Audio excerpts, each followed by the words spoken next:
Assalamualaikum, jumpa lagi dengan video Bengkel Logika. Pada video ini kita coba atasi permasalahan rice cooker lagi, dimana kasusnya pada saat kita nyalakan pertama keluar kode error E2.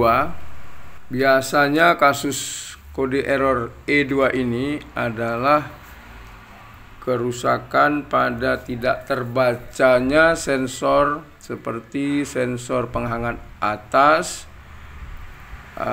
bisa juga kadang-kadang sensor-sensor yang lain seperti sensor penghangat tengah ataupun bagian-bagian lain yang bermasalah. Mari kita coba atasi. Yang pertama, setelah saya buka, saya temukan lagi satu buah komponen kapasitor elektrolit, di mana komponennya itu terlihat gembung. Nah, biasanya saya kalau sudah gembung gini, saya ganti saja dengan yang lain dengan ukuran yang sama. Lalu kita amati lagi komponen-komponen yang berkaitan dengan kerusakan E2 itu. Seperti yang saya sampaikan tadi, kemungkinannya adalah adanya sensor atas yang tidak terbaca. Nah, langsung saya buka tutupnya, lalu saya lihat di sini ada kawat yang putus. Nah, ini sudah ketemu satu bagian kawat yang putus. Kemudian saya lihat lagi kawat yang satu lagi sebagai sensor thermalnya juga putus. Nah, biasanya putus ini karena pada saat dibuka dan ditutup, penutupnya akan terjepit.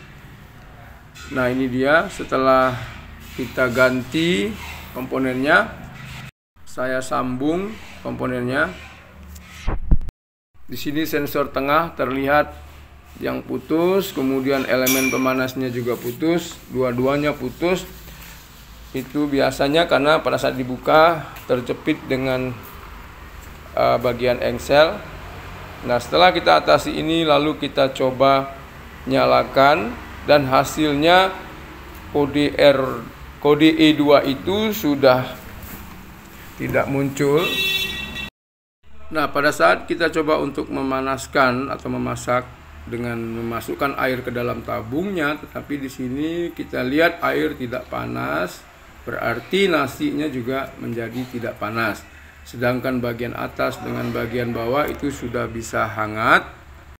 Nah, jadi di sini kita analisa lagi kira-kira apa yang menjadi penyebab elemen pemanas tidak berfungsi.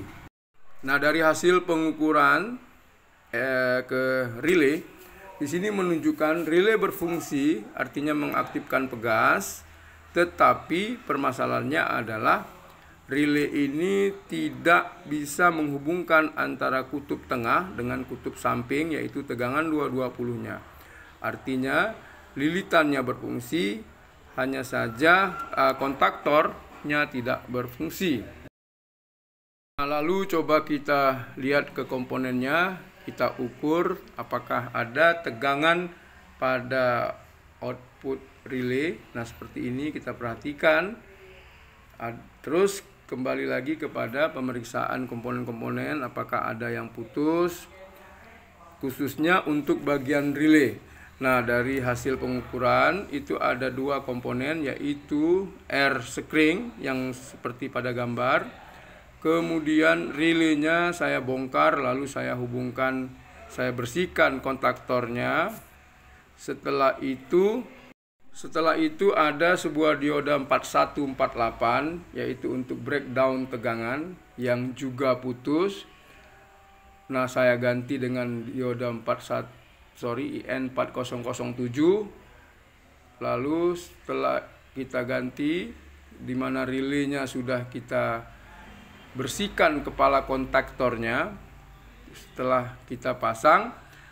Nah, ini komponen yang saya ganti, komponen resistor. Kemudian di situ ada komponen dioda tadi, dan hasilnya kita ukur tegangan pada elemen, yaitu elemen pemanasnya, dan sudah ada tegangan 220. Artinya relay sudah bekerja menyalurkan tegangan 220 dari sumber. karena sekring dan lain-lain sudah kita cek, oke, tidak ada masalah. Termasuk termostatnya juga sudah diukur, tidak ada masalah. Nah, di sini ternyata butuh beberapa metode. Yang pertama adalah pengukuran dengan alat ukur untuk melihat apakah komponen tadi bermasalah atau tidak. Oh ya, yang penting itu hati-hati dalam mengukur komponen-komponen yang ada di rangkaian ini, karena adanya tegangan listrik 220, tidak seperti power supply DC tegangan kecil. Nah, jadi memang harus kita ukur satu persatu bagian-bagian yang kira-kira kita curiga dan yang menjadi penyebab relay itu menjadi bermasalah. Nah, ini lalu setelah kita atasi komponen dioda, lalu relay, dan relay itu bisa kita ganti saja kalau kita malas memperbaiki ke dalamnya, dan resistor sebagai spring yang bermasalah. Lalu tadi ada kapasitor di awal. Jadi penyebab kerusakan awalnya adalah karena kapasitornya sudah kembung dan kering, sehingga menyebabkan tegangan tidak stabil yang merentet ke kerusakan lain. Jadi dalam elektronik itu bisa saja kemungkinan-kemungkinan lain. Yang penting kita ketahui adalah cara mengukur komponen, mengukur tegangan dan arus listrik, kemudian menganalisa dari hasil pengamatan kira-kira apa yang menjadi penyebab kerusakan sebuah peralatan elektronik, khususnya di sini rice cooker. Dari hasil pengukuran dan pengamatan tadi, hasilnya sudah bisa memanaskan kembali elemen pemanas dan bagian-bagian lain. Semoga bermanfaat. Assalamualaikum.